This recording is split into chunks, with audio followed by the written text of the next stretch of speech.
votos em Guarulhos, ele não se cacifa para 2020. Sim, escutei muito falar isso. E eu acho que infelizmente, não vou colocar felizmente ou infelizmente, porque isso denota uma condição pessoal minha, mas eu acho que ficou marcado que a sessão de 2020 não vai ter que ser na pessoa dele, não. Se for na pessoa dele, o risco é muito grande de se repetir a história. Eu acho que é isso. O Eloy Pietá... É que estou colocando a Francine. Hã? Tem alguns que... Falando. Não, mas ali... Eu acho que, a própria esposa do deputado Eli Correia, a Francilene Cid de Almeida, que ela é guarulhense, é empresária da cidade, ela está se colocando como uma alternativa. E daí a população tem que mensurar isso, não é? E o que você, como que você vê isso? Você viu essa situação? Você entende que vai refletir isso para 2020? Primeiro que eu acho extremamente ruim fazer a eleição e a campanha política nesse ano, pensando daqui a 2 anos. Eu estou na campanha para deputado, pensando que eu vou ser prefeito, eu estou na campanha de vereador, pensando que eu vou ser deputado. Eu acho... É ruim, mas a gente sabe que vai... que acontece, né? Isso daí é ruim, até para educar a sociedade quanto à importância desse processo, né, político. Eleitoral. Nós temos aí um candidato a deputado federal eleito pelo PT, que foi o Alencar. Ele foi eleito, mas ele é o último da lista. A bancada de São Paulo são 70 deputados. O Alencar, ele ficou na última colocação. O Eloy, ele é o segundo suplente do PT. Ele está no 73º na lista dos candidatos. Isso daí é uma questão partidária, força partidária, é uma avaliação assim. A campanha, exatamente como o doutor Henrique ele traz, não é, o candidato ele não é da cidade, ele é do estado, né? Enfim, mas apesar do candidato ser estado, onde o candidato mora, por onde ele transita e com quem ele dialoga, que é o dia a dia, é onde ele mora. Ele mora na cidade de Guarulhos. Ele dialoga com essas pessoas. Cidade de Guarulhos, o eleitor da cidade de Guarulhos, quando ele vota nesse candidato, ele quer saber, olha, eu sei que ele está aqui, eu sei que está ali, se for questionado alguma coisa, eu sei onde procurar esse candidato e está questionando alguma coisa que está ocorrendo lá no cenário nacional. E como eu tenho muito pouco tempo, eu vou ter que te cortar. Sabe por quê? Porque nós temos que falar um pouquinho sobre a classe. Sobre nossa classe. Nós estamos aí à beira das eleições para a OAB. Gente, o que eu quero saber de vocês? O que o advogado espera da gestão, de uma gestão da OAB com relação à sociedade e com relação a ele, advogado? Eu acho que a Ordem dos Advogados do Brasil, ela tem um papel primordial, né, de guardar a Constituição. E guardar a Constituição é aquilo, você só não protege a Constituição. Você tem que implementar medidas, né, na sua gestão para que a Constituição se cumpra. Não é? Isso é o mais importante, não é só proteger quando ela for alvejada, é fazer que ela se execute, que ela se cumpra no dia a dia, né? E isso se faz principalmente fiscalizando o poder público na localidade onde tem jurisdição a subseção. Sinto muita falta no âmbito nacional, no âmbito seccional e no âmbito da subseção desse protagonismo da Ordem dos Advogados do Brasil de ser mais cidadã. Né? Mais cidadã, mais que campanha de sangue, é você fiscalizar ato do poder público. Eu senti nesses 3 anos aí que a OAB não quis muito se envolver, né? Sinto muita falta, é um vácuo muito grande, gostaria de ver um presidente mais atuante nesse sentido, né? Vamos ter a eleição agora no final de novembro e a gente vai ter a oportunidade, de acordo com as chapas que se inscreverem, em votar numa gestão que possa ter esse papel preponderante, né? A advocacia que está do lado, a ordem, melhor dizendo, que está do lado do cidadão, que está do lado do munícipe, que vê a aflição do munícipe, que vê a aflição da advocacia. No quesito gestão, falando sobre a atual gestão, eu acho que nunca vai ser unânime, mas que ela tem boa avaliação, isso tem. Não vou dizer que não tem, é óbvio que a gente, nesse percurso de 3 anos, a gente consegue identificar muito bem quais são os vícios, aonde deixou de atuar, e eu acho que a atual gestão deixou de atuar muito para o advogado que mais precisa, não é? implementou uma série de medidas como a escolinha da advocacia, que eu fiz parte durante um tempo, que desempenha um trabalho muito interessante, muito bacana. Isso não existia antes, passou a existir logo nos primeiros meses da atual gestão. É brilhante o que faz com o jovem advogado, mas eu acho que é pouco na questão de ajudar e auxiliar, cumprindo o seu papel no dia a dia da advocacia, principalmente a jovem que está se estabelecendo no mercado de trabalho, como por aquele advogado que já vem há muito tempo guerreando para conseguir o seu lugar ao sol.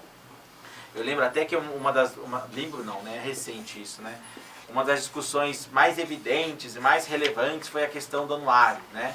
Também fiz parte durante 2, 3 meses aí, na época da realização do evento. Foi um evento lindo de lançamento. Não acho que o anuário fira qualquer tipo de questão ética. Não acho que o anuário seja separatista, como colocou até na época o Dr. Edson Bello. Então, eu acho que assim, não houve um separatismo. Mas eu acho que talvez houve aí um certo, não sei se proposital, acredito que não proposital, mas um certo elitismo. Por que eu digo isso? Porque além de ter ficado um trabalho muito bom, o anuário foi um trabalho muito bacana, esse próximo que vão lançar vai ficar tão bacana ou melhor, teve um evento bonito, etc e tal. Mas eu acho que ajuda a sociedade de advogados, como foi o escopo do primeiro, que na verdade já estão melhor constituídas. A gente sabe que a maioria da advocacia ainda é informal, porque ainda tem dificuldades de se estabelecer, e nós tem que pagar estamos num momento de muita crise, advogado não está ganhando então, dinheiro eu acho que para estar se formalizando. O que eu sinto é o seguinte, que a maior parte da advocacia que realmente precisa sentir o papel da subseção, essa ficou um pouco desguarnecida. Acho que a avaliação continua sendo boa da gestão, continua sendo muito boa, mas eu acho que faltou chegar no Fórum Trabalhista, por exemplo, porque teve o caso da Márcia Brandes, um caso épico, né? Conseguimos remover uma juíza, se tentava bastante antes, se começou um trabalho em outras gestões, mas... Isso, começou o trabalho em outra gestão. Mas então a gente também não pode deixar de falar dessa De jeito nenhum, ok, mas foi coroado com atos capitaneados pela atual gestão, sim. E de fato ela foi removida. Mas eu, por exemplo, né, com vários colegas que se formaram comigo, eu tenho só 3 anos de advocacia, vivendo ali 13 varas do trabalho, eu não vi nenhum choque. Nada. Em relação da gestão com o Fórum Trabalhista. Aliás, porque o a Fórum gente sabe Trabalhista faz o que quer. Que os respeitos às prerrogativas naquele fórum são muito grandes. Gritantes. E é ali que a maioria da advocacia está. Essas questões que eu acho que poderiam, que não foram implementadas nesses 3 anos. Os peritos colocados como peritos do juízo, para quem atua para o reclamante, está sofrendo muito. E eu não vejo absolutamente... Eu fui acompanhar uma perícia esses dias e o perito falou, o juiz pode ter autorizado. Eu não te autorizo a entrar aqui. Então eu tive uma discussão, fui obrigada a ter uma discussão com o perito, informei imediatamente a juíza, inclusive informei da parcialidade, com certeza vamos ter um laudo negativo, porque a gente percebe. Depois teve a perícia ambiental, que foi na mesma sequência, a reclamante, nessa eu acompanhei, a reclamante falava uma coisa, ele colocava outra no papel e falava, eu não te perguntei isso. E óbvio que ele tinha perguntado. Então, o que nós estamos passando na Justiça do Trabalho, eu não vi ainda ninguém dessa gestão nos ajudar com relação a isso. Só para não repetir o que já foi avaliado, muito bem colocado as palavras do Dr. Henrique e as suas também. Então, algo que não foi dito, que eu vou colocar assim para diferenciar, eu acredito que a OAB ela tem que ter um papel político, sim, no sentido de se posicionar a favor das defesas da Constituição Federal. Se eu tenho lá, por exemplo, eu tenho a Constituição falando que todos nós devemos garantir a preservação do meio ambiente. Nós tendo na cidade uma política ambiental que ela está indo contra a Constituição Federal, então a OAB ela não tem que se posicionar com o vereador, com o prefeito e nem com a empresa. A OAB ela teria que ter uma posição para falar assim, olha, o meio ambiente precisa ser preservado e a OAB falar ali, ó, a Constituição está falando isso. E eu serei o guardião disso daí. Né?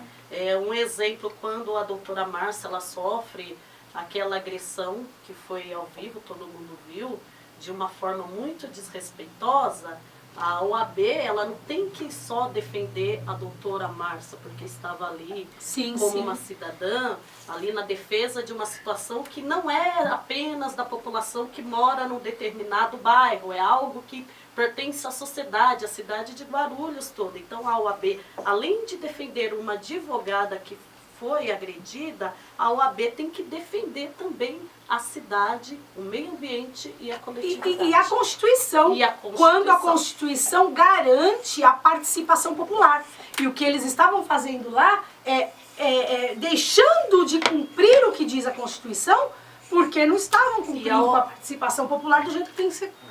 E a OAB não pode se calar, porque se falar, o político A ou B não vai gostar que a OAB. A OAB ela tem que falar. Tem que falar. Tem que falar. E isso daí até me chateia demais por conta da... Não é porque eu pedi para alguém ir lá defender. Gente, eu sou advogada, a forma de eu me defender eu também sei. O problema é defender o movimento que estava acontecendo para que as pessoas fossem caladas. Isso é muito maior do que ter me agredido, sabe? É muito maior, porque as pessoas queriam ter o direito de explicar o porquê aquilo não serve para a nossa cidade. Eu estava garantindo a Constituição no momento que eu estava ali, porque eu jurei, né, o dia que nós fazemos o nosso juramento, nós juramos defender a Constituição. Então eu acho que ali eu estava cumprindo com o meu juramento e eu não podia realmente ser tratada daquele jeito, mas eu estava cumprindo para proteger uma coletividade, não a Márcia, né? Então isso eu acho que é importante e a gente cobra muito. E com relação ao poder público, que você disse, muito bem colocado, a OAB tem que se manifestar com relação não contra a administração pública, não. Ela tem que se manifestar quando aquilo não for legal para a coletividade, para a sociedade civil, né? E a gente também, eu também não vejo isso. Eu fiquei triste porque a gente tem visto aí, e fico triste com o prefeito também, porque é um prefeito novo, sempre pregou era do Partido Verde, que era um partido moderno, de vanguarda, né? Ele nunca esteve em nenhuma reunião. Sempre pregou, sempre foi muito opositor do PT.